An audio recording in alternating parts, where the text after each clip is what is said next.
لا يحب الله الجهر بالسوء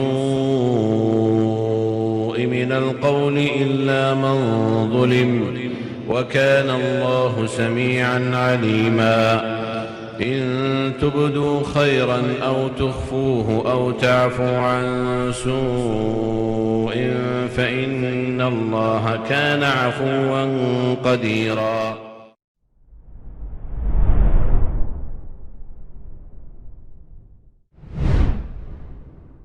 ونعوذ بالله من شرور أنفسنا ومن سيئات أعمالنا من يهده الله فلا مضل له ومن يضلل فلا هادي له أشهد أن لا إله إلا الله وحده لا شريك له وأشهد أن محمدا عبده ورسوله لا نبي بعده أما بعد. Insyaallah kita lanjutkan kajian tafsir juz 6 dari Al-Quran di surat Al-Maidah. Kita mulai dari ayat keempat. Insyaallah ta'ala Allah subhanahu wa ta'ala berfirman Yas'alunaka madza uhilla lahum Qul uhilla lakumut tayyibatu wa ma 'allamtum minal jawarihi mukallibina tu'allimunahunna mimma 'allamakumullah fakulu mimma amsakna 'alaykum wadhkuru ismallahi 'alayhi wattaqullaha innallaha sari'ul hisab. Yas'alunaka madza uhilla lahum ya. Mereka bertanya kepada engkau wahai Muhammad apa saja yang dihalalkan untuk mereka. Maka qul katakanlah wahai Muhammad uhilla lakumut thayyibat. Dihalalkan untuk kalian makanan yang baik-baik, thayyibat. Wa ma 'allamtum minal jawarihi mukallibina tu'allimunahunna mimma 'allamakumullah. Dan dihalalkan atas kalian buruan yang ditangkap oleh binatang pemburu yang telah kalian latih untuk berburu. Menurut yang kalian latih menurut apa yang telah Allah ajarkan kepada kalian. Fakulu mimma amsakna 'alaikum wadhkuru ismallahi 'alaihi. Maka makanlah oleh kalian apa yang telah ditangkap oleh binatang-binatang pemburu tersebut dan sebutlah nama Allah ketika melepas binatang buruan tersebut. Wattaqullah dan bertakwalah kalian kepada Allah. Innallaha sari'ul hisab. Sesungguhnya Allah Subhanahu wa taala sangat cepat perhitungannya. Kita akan membahas ayat ini secara tahlili insyaallah taala. Walaupun waktunya sangat sempit ini. Yas'alunaka madza uhilla lahum. Ya, jadi ada pertanyaan dan ayat ini turun dengan adanya sababun nuzul. Ya, ada dua model atau dua riwayat tentang sababun nuzul terhadap ayat ini. Di antaranya, dan ini saya sebutkan satu saja, Nabi SAW ketika memerintahkan untuk membunuh anjing-anjing, maka para sahabat bertanya, ya Rasulullah, madza yahillu lana min hadhihi al-ummati allati amarta biqatliha. Ya Rasulullah, yang tersisa untuk umat ini itu apa sekarang? Kalau misalnya anjing-anjing pun diperintahkan untuk dibunuh, maka turunlah ayat ini kemudian. Ketika ayat ini turun, Nabi sallallahu alaihi wasallam mengizinkan iqtina al-kilab, yaitu mengizinkan untuk memiliki anjing, muslim memiliki anjing yang allati yuntafa'u biha, yang bisa dimanfaatkan, tetapi tentu tidak untuk segala manfaat. Ya, sebagaimana sabda Nabi sallallahu alaihi wasallam, "Man ittakhadha kalban illa kalba masyiyatin aw saydin aw zar'in intaqasa min ajrihi kull yawmin qirat." Barang siapa yang intikhadh, yaitu memiliki anjing, memelihara anjing, kecuali kalb masyiyah, anjing yang menjaga binatang ternak, au said au kalbi said, yaitu anjing pemburu, au zar' atau anjing kebun. Ya, jadi barang siapa yang memelihara anjing kecuali anjing penjaga binatang ternak, anjing pemburu ataupun anjing penjaga kebun, maka akan berkurang dari pahalanya setiap hari satu qirat. Ya, jadi memelihara anjing asalnya tidak boleh sekarang. Kecuali di 3 konteks, yaitu dalam konteks memelihara atau menjaga gembalaan binatang ternak, atau dalam konteks said, yaitu buruan, dan itu yang akan dibahas di sini, atau dalam konteks menjaga ladang atau kebun. Dikatakan oleh Allah Ta'ala, "Qul uhilla lakumut thayyibat." Dihalalkan untuk kalian at-thayyibat, yaitu at-thayyibat ada 2 tafsiran. Imma maknanya sesuai dengan keumuman dari lafal at-thayyibat, yaitu segala yang dianggap baik oleh orang-orang Arab, ya, at-thayyibat, segala yang dianggap baik oleh orang-orang Arab, ya. Dan ini yang menjadi khilaf di antara ulama mengenai masalah yang baik oleh orang Arab belum tentu baik oleh orang selainnya. Yang dianggap baik oleh orang-orang Indonesia belum tentu dianggap baik dari segi orang Arab, karena mungkin barang itu tidak ada, seperti misal bekicot misalnya. Makanya terjadi perselisihan pendapat di antara ulama mengenai hukum daging atau hukum bekicot, makan bekicot. Apakah halal? Apakah itu termasuk khaba'ith atau itu termasuk thayyibat? Ini khilafiyah.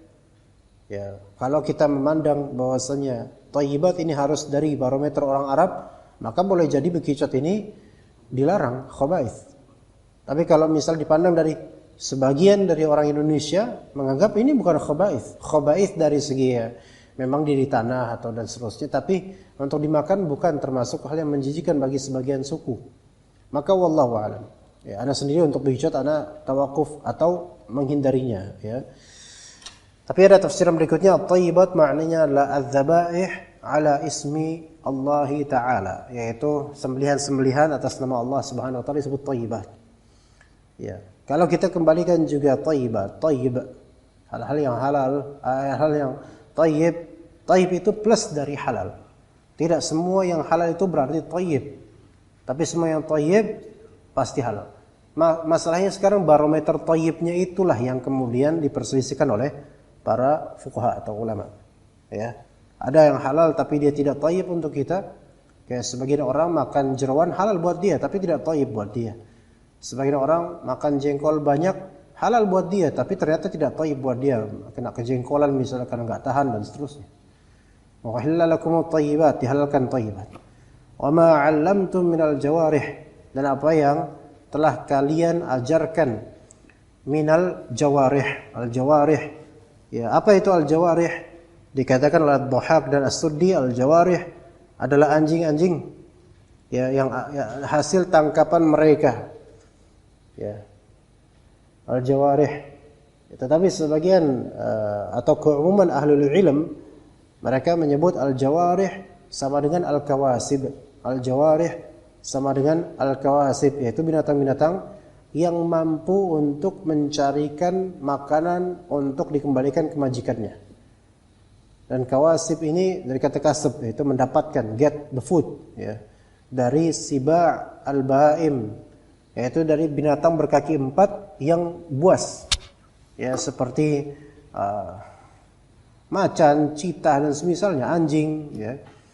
Dan juga bahkan siba' at-tayr, yaitu binatang buas dari jenis burung, itu bisa juga masuk ke jawarih. Iya. Tapi umumnya anjing yang dipakai oleh para pemburu. Biasanya umumnya anjing, ya. Cuma ketika memang binatang-binatang yang tadi disebutkan bisa untuk ditrain, dilatih untuk berburu dan hasil buruannya dikembalikan ke majikannya, maka masuklah ke dalam lafal al-jawarih. Dan juga dihalalkan untuk kalian apa hasil dari buruan binatang pemburu kalian. Mukallib yaitu alladhi yughril kilab ala sayd, ya. Mukallib di sini mukallib yang telah kami ajarkan untuk berburu yang kalian latih, ya. Mukallib yaitu yang telah diajarkan untuk memburu, ya.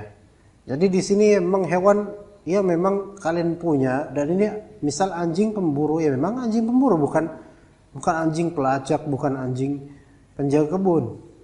Maka kalau misalnya anjing penjaga kebun tersebut antum dapatkan dia telah menggigit binatang lain misalnya, maka tidak boleh kemudian dan mati karena gigitan dia, maka binatang tersebut bangkai haram atas kita. Kenapa? Karena pertama itu yang menggigitnya adalah bukan binatang pemburu kita. Ya, sehingga yang kedua tidak ada bismillah sebelumnya, maka tidak halal.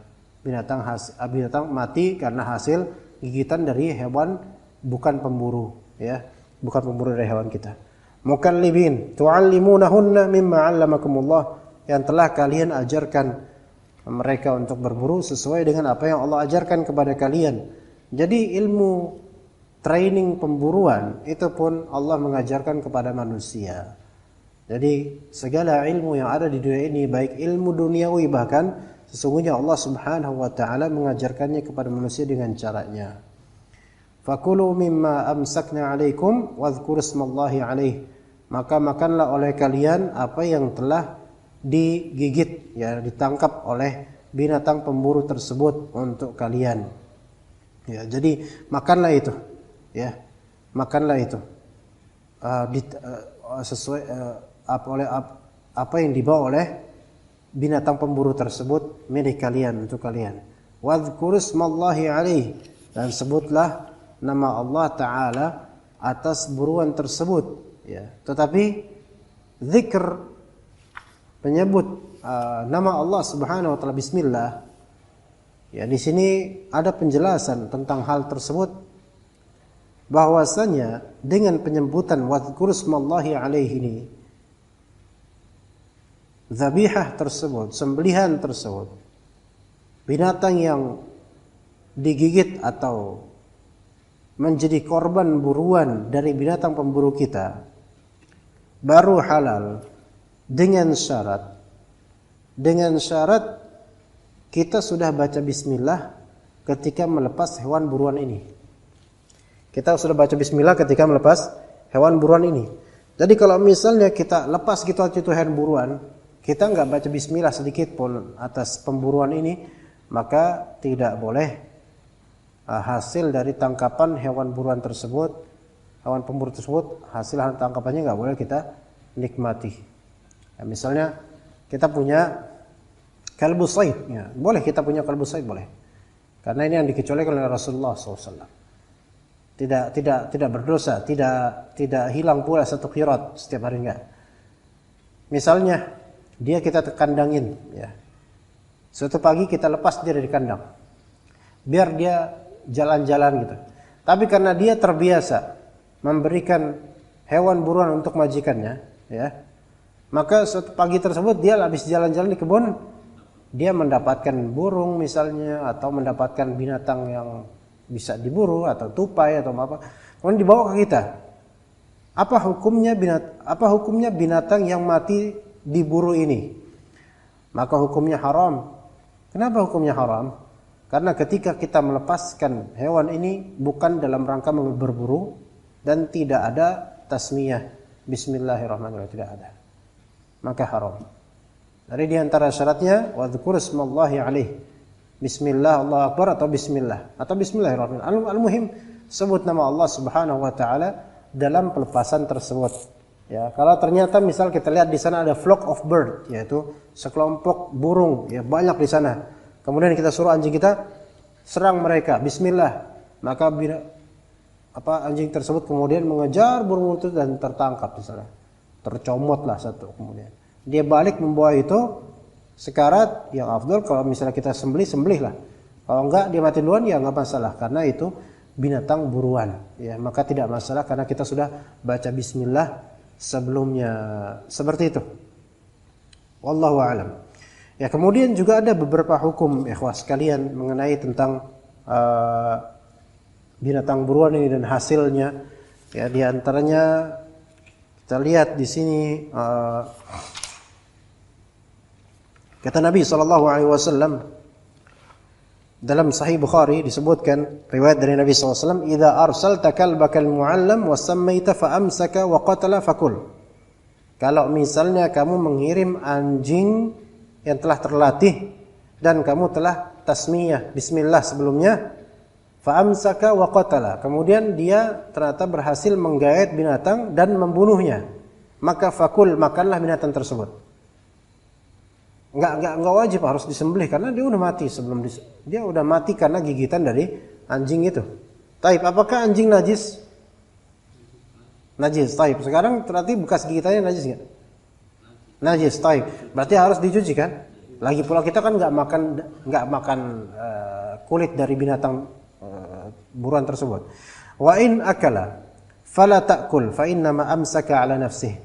Kalau misalnya anjing buruan kita, anjing pemburunya itu memakan bagian dari binatang yang dia buru, maka jangan kamu ikut makan. Jangan makan binatang tersebut. Paham gak? Misalnya kita, dah lepas bismillah, cari binatang. Kemudian dia mendapatkan misalnya anak kambing. Ya. Dan ternyata dia makan sedikit bagian dari kepalanya atau bagian dari apa, dimakan sedikit daging itu. Dan antum lihat, wah udah luka ini udah dimakan sama dia. Walaupun sebagian doang. Maka ketahuilah anjing ini tidak meniatkan untuk majikannya, melainkan untuk dirinya, kata Nabi SAW. Maka seketika itu berarti hewan tersebut tergolong bangkai, maitah. Maka haram atas majikannya, haram atas manusia untuk memakannya. Ya, untuk memakannya. Wa idza khalata kalban lam yudhkar ismullahi alaihi fa amsakna wa qatalna fala ta'kul fa innaka la tadri ayyuha qatala. Kalau misalnya bercampur anjing pemburumu itu dengan anjing yang satu anjing yang belum disebutkan bismillah atasnya, baik milik antum atau milik orang lain, kemudian anjing-anjing tersebut menerkam binatang yang halal dimakan tadinya, kemudian membunuhnya, maka jangan kamu makan, kata Nabi SAW. Fa innaka la tadri ayyuha qatal. Ya, kamu tidak tahu siapa yang membunuhnya, ya kan? Ini anjing saya, ini anjing pemburu saya nih. Ini juga punya saya. Yang ini udah saya bismillah, dang beli apa? Bukan beli, apa namanya? Golean, ya.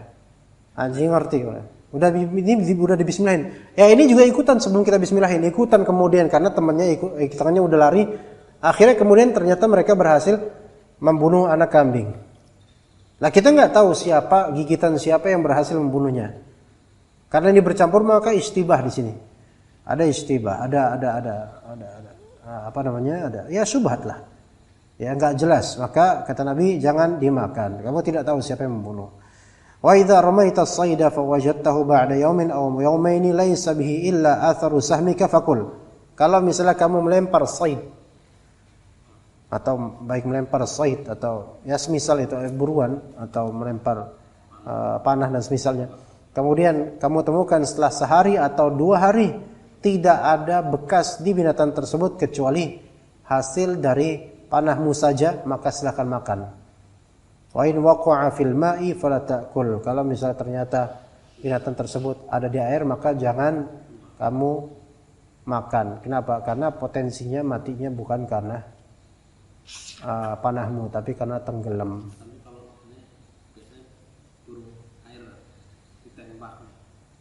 Ditembaknya kena kepalanya, Ya.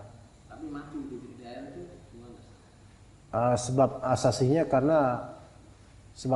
kan karena tembakan kalau itu. Iya, insya Allah nggak masalah. Tapi tembak badannya, kadang mati kadang enggak sih. iya, makanya. Tapi kalau leher kepala pasti mati. Cuman tetap ada syubhat Pak, karena ada syubhat. Apakah dia matinya itu sebabnya karena tercekik nggak bisa napas di air atau gimana, ada syubhatnya. Wallahu a'lam, penjelasan lebih detail di kitab-kitab fikih ya. Ala kulli hal itu tadi berkaitan dengan pemburuan. Oke, kemudian ke hadis ayat berikutnya insyaallah taala. Ya, kira-kira ada 11 menit insyaallah. Kata Rabb kita azza wa jalla, "Al-yawma uhilla lakumut thayyibatu wa ta'amul ladzina utul kitaba halal lakum wa ta'amukum halal lahum."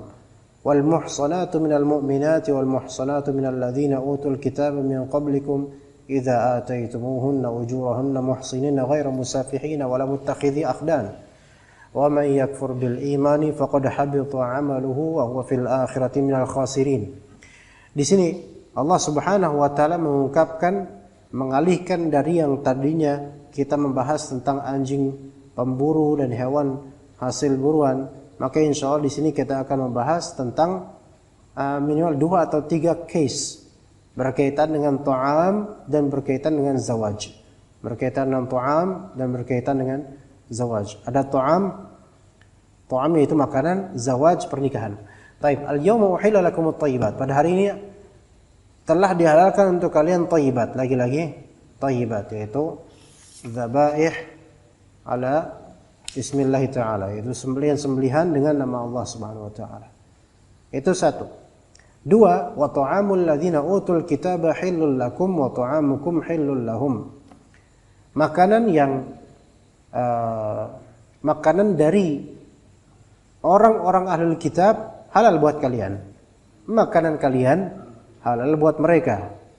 Ya, jadi zabaihnya Yahud dan Nasara ya, itu halal. Zabaihnya orang zabaih itu apa? Sembelihannya orang Yahudi dan Nasara halal. Baik Yahudi dan Nasara asli ataupun yang masuk ke agama Yahudi atau agama Nasara. Ya.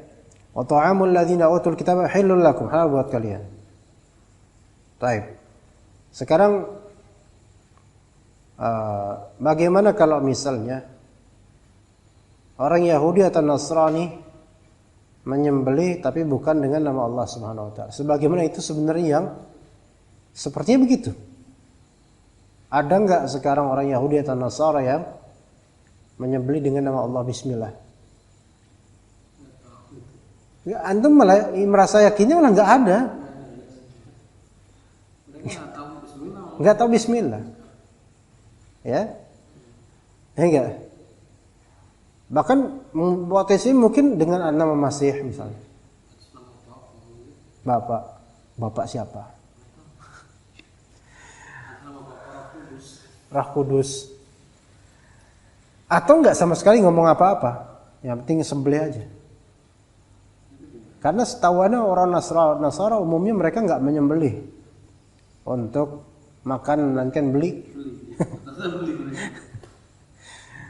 Iya, mereka takut nyembelih, nggak berani nyembelih. Nah, gimana nih? Umar bin Khattab mengatakan tidak halal. Ini perkataan sebagian dari ahlul ilm dan bahkan ya sebagian saja, tapi nggak seberapa banyak. Tapi mayoritas ulama mengatakan itu tetap halal.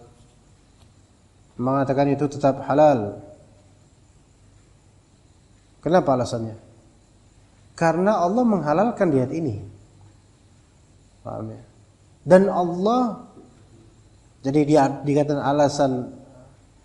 Jadi Asy-Sya'bi dan Makhul rahimahumullah ditanya tentang Nasrani yang menyembelih dengan nama Masih. Maka dikatakan oleh Asy-Sya'bi dan juga Makhul yahil, halal. Fa inna Allah Ta'ala qad ahalla dzabaihahum wa huwa ya'lamu ma yaqulun. Allah Ta'ala telah menghalalkan sembelihan-sembelihan Yahudi Nasara dan Allah tahu apa yang mereka ucapkan. Jadi tetap ditahqiq hukumnya halal. Tapi Al-Hasan berkata, "Idza dzabaha al-yahudiyyu aw an-nasraniyyu fa dzakara ghaira ismillahi wa anta tasma' fala ta'kulhu." Kalau orang Yahudi atau Nasrani menyembelih dan menyebut selain nama Allah dan anta tasma', antum dengar, maka jangan dimakan. Fa idza ghaba 'anka fakul faqad ahallallahu laka. Kalau misalnya gaib bagimu, antum enggak tahu dia baca apa ketika menyembelih, maka makanlah karena Allah telah menghalalkan untukmu. Benar enggak perkara ini yang sahih? Iya, kalau misalnya kita katakan orang Yahudi dan Nasara enggak bakal dia ngomong bismillah. Betul, memang enggak bakal ngomong bismillah. Iya, pas nyembelih ngomong bismillah mana? Kenyataannya kan enggak ada bismillah. Ada antum tanya pun tabayun, mereka enggak bakal bilang saya baca bismillah, enggak. Tapi perkataan Al-Hasan Al-Basri yang paling adil. Kalau antum melihat dia menyembelih dan antum dapatkan dia bersuara ini atas nama Isa Al-Masih. Jelas ini haram kelas. Karena tegak hujah atas antum tahu dia berbuat syirik. Tapi ketika antum tidak tahu, maka hukum kembali dikembalikan kepada ayat Allah Ta'ala. Wa ta'amul ladzina utul kitaba halal lakum, khalas. Makanya ini yang menjadi iskal di antara pertanyaan dari ikhwan yang tinggal di negeri orang-orang kafir. Di Italia, di Prancis, di Thailand, di mana? Kalau Thailand ada juga musyrikun. Enggak, di Thailand ada Nasrani, ada tapi kalau lihat restoran Nasrani yang ada di negeri orang kafir, di Amerika, di Perancis dan sebagainya. Apa hukumnya? Kita bilang, selama antum tidak mendengar bagaimana mereka menyembelih, maka hukumnya asalnya adalah dihalalkan oleh Allah Subhanahu wa taala. Selama antum tahu mereka Nasrani. Iya. Tapi kalau misalnya di negeri Cina dan antum tahu di situ ateis rata-rata dan restoran ini umumnya ateis, maka mutlak haram. Enggak perlu antum tabayun, bismillah apa enggak? Enggak tahu bismillah apa bismillah. Iya. Taib wa ta'amukum hillul lahum, dan makanan kalian halal buat mereka. Kalau dikatakan ini bagaimana kok perlu kita bahas wa ta'amukum hillul lahum? Mereka orang kafir. Apakah mereka mengenal halal haram untuk ini? Kenapa? Makanan kalian orang muslim halal buat mereka.